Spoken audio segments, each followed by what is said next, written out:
নমস্কাৰ প্ৰিয় দৰ্শক, প্ৰজ্ঞান ইউনিভাৰ্ছ চেনেলত আপোনালোকক সকলোকে স্বাগতম জনাইছোঁ।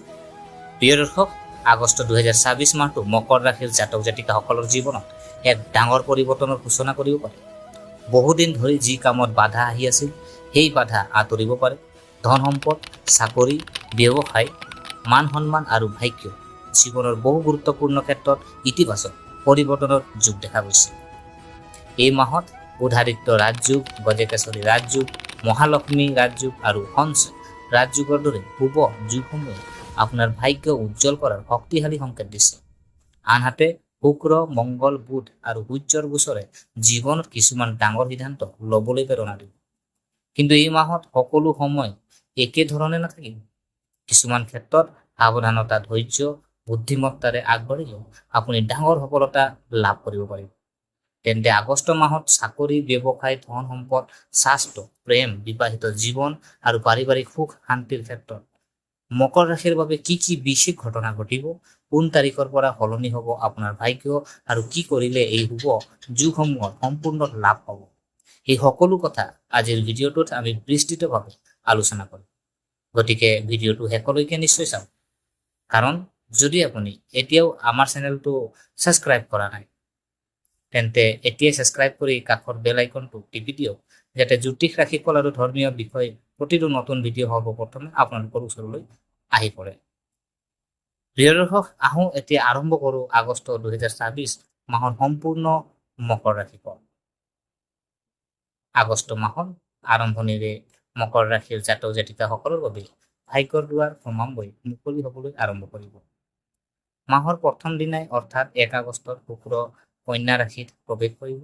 এই গোচৰে আপোনাৰ ভাগ্যস্থান শক্তিশালী কৰি তুলিব। বহুদিন ধৰি ৰৈ থকা কাম সম্পূৰ্ণ হোৱাৰ সম্ভাৱনা বৃদ্ধি পাব। উচ্চ শিক্ষা, প্ৰতিযোগিতামূলক পৰীক্ষা, চৰকাৰী কাম কাজ অথবা আইনী বিষয়ত ইতিবাচক ফল লাভ কৰাৰ যোগ দেখা যায়। এই সময়ত অভিজ্ঞ ব্যক্তিৰ পৰামৰ্শ আপোনাৰ বাবে বিশেষ লাভদায়ক হ'ব। 2 আগষ্টত মংগল মিথুন ৰাশিত প্ৰৱেশ কৰাৰ ফলত কৰ্মক্ষেত্ৰত ব্যস্ততা কিছু বৃদ্ধি পাব। আপোনাৰ ওপৰত দায়িত্ব বাঢ়িব পাৰে। সহকৰ্মীৰ সৈতে প্ৰতিযোগিতা বৃদ্ধি হ'লেও আপোনাৰ আত্মবিশ্বাস আৰু কঠোৰ পৰিশ্ৰমে আপোনাক আনৰ লগত পৃথক পৰিচয় দিব। এই সময়ত অলসতা পৰিহাৰ কৰি সময়মতে কাম সম্পূৰ্ণ কৰিলে ঊৰ্ধ্বতন বিষয়াসকলৰ প্ৰশংসা লাভ কৰিব। 5 আগষ্টত বুধ কৰ্কট ৰাশিত প্ৰৱেশ কৰি সূৰ্যৰ সৈতে বুধাদিত্য ৰাজযোগ সৃষ্টি কৰিব। এই শুভ যুগে আপোনাৰ বুদ্ধিমত্তা, সিদ্ধান্ত গ্ৰহণৰ ক্ষমতা আৰু যোগাযোগ দক্ষতা অধিক শক্তিশালী কৰি তুলিব। নতুন চাকৰিৰ সন্ধানত থকা জাতক জাতিকাসকলে ভাল খবৰ পাব পাৰে। কৰ্মৰত জাতক জাতিকাসকলৰ পদোন্নতি, দৰমহা বৃদ্ধি অথবা নতুন দায়িত্ব লাভ কৰাৰ সম্ভাৱনাও যথেষ্ট উজ্জ্বল। সেইবাবে মাহৰ প্ৰথম সপ্তাহৰ পৰা দ্বিতীয় সপ্তাহলৈকে অহা প্ৰতিটো সুযোগ বুদ্ধিমত্তাৰে গ্ৰহণ কৰক। এই সময়ত কৰা সঠিক সিদ্ধান্তে আগন্তুক দিনত আপোনাৰ সফলতা শক্তিশালী ভিত্তি গঢ়ি তুলিব। কৰ্মজীৱন আৰু ব্যৱসায় যদি চাওঁ, আগষ্ট 2024 মাহটো কৰ্মজীৱন আৰু ব্যৱসায়ৰ ক্ষেত্ৰত মকৰ ৰাশিৰ বাবে বিশেষ শুভ ফল হ'ব পাৰে। যিসকলে বহুদিন ধৰি পদোন্নতি, নতুন চাকৰি বা কৰ্মক্ষেত্ৰত উন্নতিৰ অপেক্ষাত আছিল, তেওঁলোকৰ আশা পূৰণ হোৱাৰ সম্ভাৱনা যথেষ্ট বেছি। মাহৰ মাজভাগত আপোনাৰ পৰিশ্ৰম আৰু দক্ষতাৰ মূল্যায়ন হ'ব। ঊৰ্ধ্বতন বিষয়াসকলে আপোনাৰ কামত সন্তুষ্ট হ'ব পাৰে আৰু নতুন গুৰুত্বপূৰ্ণ দায়িত্ব অৰ্পণ কৰিব পাৰে। 17 আগষ্টত সূৰ্য সিংহ ৰাশিত প্ৰৱেশ কৰাৰ পিছত আপোনাৰ নেতৃত্ব দিয়াৰ ক্ষমতা অধিক শক্তিশালী হ'ব। যিকোনো ডাঙৰ প্ৰকল্পত সফলতা লাভ কৰাৰ সম্ভাৱনা আছে। ব্যৱসায়িকসকলৰ বাবেও এই মাহটো আশাব্যঞ্জক। মহালক্ষ্মী ৰাজযোগ আৰু গজকেশৰী ৰাজযোগৰ প্ৰভাৱে ব্যৱসায়ত লাভ বৃদ্ধি, নতুন গ্ৰাহক লাভ আৰু আয়ৰ নতুন পথ মুকলি হোৱাৰ যোগ আছে। অংশীদাৰিত্ব ব্যৱসায়ত ইতিবাচক ফলাফল পোৱা যাব পাৰে। বিদেশ বা আন ৰাজ্যৰ সৈতে জড়িত ব্যৱসায়ীসকলে ভাল লাভৰ সুযোগ লাভ কৰিব পাৰে। যদিও মাহৰ মাজভাগত ডাঙৰ বিনিয়োগ বা নতুন চুক্তি কৰাৰ আগতে সকলো নথিপত্ৰ ভালদৰে পৰীক্ষা কৰক। খৰখেদাকৈ কোনো সিদ্ধান্ত নল'ব। সঠিক পৰিকল্পনা আৰু বিচক্ষণতাৰ আগবাঢ়িলে এই মাহত অৰ্থনৈতিকভাৱে যথেষ্ট শক্তিশালী হোৱাৰ সুযোগ লাভ কৰিব। ধন সম্পদ আৰু আৰ্থিক অৱস্থা যদি চাওঁ, আগষ্ট 2024 মাহত মকৰ ৰাশিৰ জাতক জাতিকাসকলৰ আৰ্থিক অৱস্থা আগতকৈ অধিক শক্তিশালী হোৱাৰ সম্ভাৱনা আছে। বহুদিন ধৰি ৰৈ থকা ধন ঘূৰি অহাৰ যোগ দেখা যায়। যদি আপুনি ঋণ আদায় বা আপোনাৰ বকেয়া টকা যিখিনি আপুনি দিবলগীয়া আছে কোনো বিনিয়োগৰ লাভৰ অপেক্ষাত আছে, তেন্তে এই মাহত শুভ খবৰ লাভ কৰিব পাৰে। মহালক্ষ্মী ৰাজযোগ আৰু গজকেশ্বৰী ৰাজযোগৰ প্ৰভাৱে আয়ৰ নতুন উৎস সৃষ্টি হ'ব পাৰে। অতিৰিক্ত উপাৰ্জন সুযোগ লাভ কৰিব আৰু সঞ্চয় বৃদ্ধি কৰিবলৈ সক্ষম হ'ব। ব্যৱসায়ীসকলৰ বিক্ৰী বৃদ্ধি পাব পাৰে আৰু চাকৰিয়াল লোকসকলেও বোনাছ, ইনচেন্টিভ অথবা দৰমহা বৃদ্ধিৰ দৰে লাভ পোৱাৰ সম্ভাৱনা আছে। কিন্তু মাহৰ মাজভাগত ডাঙৰ বিনিয়োগ, মাটি সম্পত্তি ক্ৰয় বা ধন ধাৰ দিয়াৰ ক্ষেত্ৰত কিছু সাৱধানতা অৱলম্বন কৰক। আনৰ কথাত সহজে বিশ্বাস নকৰি সকলো বিষয় ভালদৰে পৰীক্ষা কৰাৰ পিছতে সিদ্ধান্ত ল'ব। অযথা খৰচ নিয়ন্ত্ৰণ ৰাখিলে মাহৰ শেষলৈকে আৰ্থিক অৱস্থা যথেষ্ট মজবুত হৈ উঠিব। সামগ্ৰিকভাৱে ক'ব পাৰি সঠিক পৰিকল্পনা, ধৈৰ্য আৰু চিকিৎসক বিচক্ষণতাৰে আগবাঢ়িলে আগষ্ট মাহটো ধন সম্পদ আৰু সমৃদ্ধিৰ দিশৰ পৰা মকৰ ৰাশিৰ বাবে যথেষ্ট শুভ আৰু লাভজনক হ'ব। প্ৰিয় দৰ্শক, স্বাস্থ্য, প্ৰেম, বিবাহিত জীৱন আৰু পাৰিবাৰিক সুখ যদি চাওঁ, স্বাস্থ্যৰ ক্ষেত্ৰত আগষ্ট 2026 মাহটো মকৰ ৰাশিৰ বাবে সাধাৰণতে অনুকূল হ'ব, যদিও মংগলৰ প্ৰভাৱ কৰ্মব্যস্ততা বৃদ্ধি পাব পাৰে, যাৰ ফলত শাৰীৰিক ক্লান্তি, অনিদ্ৰা বা অনিয়মিত জীৱনশৈলীৰ সমস্যা দেখা দিব পাৰে।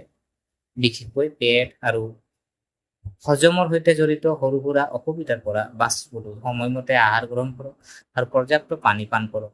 নিয়মীয়া ব্যায়াম আৰু যোগ ধ্যান কৰিলে মানসিক শান্তি অটুট থাকিব। প্ৰেম জীৱনত এই মাহত ইতিবাচক পৰিৱৰ্তন যোগ আছে। প্ৰেমত প্ৰেমিক প্ৰেমিকাৰ মাজত ভুল বুজাবুজি আঁতৰি সম্পৰ্ক অধিক গভীৰ হ'ব পাৰে। যিসকলে নিজৰ মনৰ কথা প্ৰকাশ কৰিব বিচাৰে তেওঁলোকৰ বাবে এই সময় অনুকূল হ'ব পাৰে। বিবাহিত জীৱনতো সুখ শান্তি বৃদ্ধি পাব। জীৱন সংগীৰ সৈতে পাৰস্পৰিক বুজাবুজি আৰু বিশ্বাস আগতকৈ অধিক শক্তিশালী হ'ব। বহুদিন ধৰি চলি থকা মতভেদৰ অন্ত পৰিব পাৰে। অবিবাহিতসকলৰ বাবে ভাল বিবাহ প্ৰস্তাৱ অহা সম্ভাৱনা দেখা যায়। পাৰিবাৰিক জীৱনত আনন্দৰ পৰিৱেশ বিৰাজ কৰিব। সন্তানৰ পৰা সুখবৰ লাভ কৰাৰ সম্ভাৱনা আছে। ঘৰত কোনো শুভ অনুষ্ঠান, পূজা পাঠ বা ধৰ্মীয় কাৰ্যসূচীত অংশগ্ৰহণ কৰাৰ সুযোগ লাভ কৰিব পাৰে। পৰিয়ালৰ সৈতে কটোৱা সময়ে আপোনাক মানসিক শান্তি আৰু নতুন শক্তি প্ৰদান কৰিব। সামগ্ৰিকভাৱে ক'ব পাৰি আগষ্ট মাহটো মকৰ ৰাশিৰ বাবে স্বাস্থ্য, প্ৰেম, বিবাহিত জীৱন আৰু পাৰিবাৰিক সুখৰ ক্ষেত্ৰত সন্তোষজনক আৰু শুভ ফল কঢ়িয়াই আনিব। শুভ ৰং গাঢ় নীলা আৰু সেউজীয়া। শুভ সংখ্যা 8 আৰু 17। শুভ দিন শনি, বুধ আৰু শুক্ৰবাৰ। শুভ উপায় যদি চাওঁ, প্ৰতিদিনে বা সম্ভৱ হলে শনিবাৰে ওম শম শনিচৰাই নমঃ মন্ত্ৰ 108 বাৰ জপ কৰক। শনিদেৱক তিলৰ তেল অৰ্পণ কৰক আৰু দৰিদ্ৰ বা অভাৱগ্ৰস্ত মানুহক ক'লা তিল, ক'লা কাপোৰ বা খাদ্য দান কৰিলে শুভ ফল লাভ কৰাৰ সম্ভাৱনা বৃদ্ধি পাব। লগতে ভগৱান শিৱ পূজা অৰ্চনা আৰু মহামৃত্যুঞ্জয় মন্ত্ৰ জপ কৰিলেও মানসিক শান্তি আৰু শুভ ফল লাভ হ'ব পাৰে। সামগ্ৰিকভাৱে চালে আগষ্ট 2026 মাহটো মকৰ ৰাশিৰ জাতক জাতিকাসকলৰ বাবে প্ৰগতি, আৰ্থিক উন্নতি আৰু নতুন সুযোগেৰে ভৰা মাহ হ'ব পাৰে। কৰ্মক্ষেত্ৰত সফলতা, ব্যৱসায়ত লাভ, ধন সম্পদ বৃদ্ধি আৰু পাৰিবাৰিক সুখ শান্তিৰ শুভ যোগ দেখা গৈছে, যদিও মাজে মাজে কিছুমান সিদ্ধান্ত লোৱাৰ ক্ষেত্ৰত ধৈৰ্য আৰু বিচক্ষণতা বজাই ৰখাটো অতি প্ৰয়োজন হ'ব। এই মাহত নিজৰ পৰিশ্ৰম, সততা আৰু আত্মবিশ্বাস অটুট ৰাখিলে বহু সপোন বাস্তৱায়িত হোৱাৰ সম্ভাৱনা আছে। ঈশ্বৰৰ আশীৰ্বাদ আৰু শুভ গ্ৰহৰ কৃপাই আপোনাৰ জীৱনত ইতিবাচক পৰিৱৰ্তন কঢ়িয়াই আনিব পাৰে। প্ৰিয় দৰ্শক, এয়া আছিলে আজি আপোনাৰ আগষ্ট মাহৰ মকৰ ৰাশি সম্পূৰ্ণ মাহেকীয়া ৰাশিফল।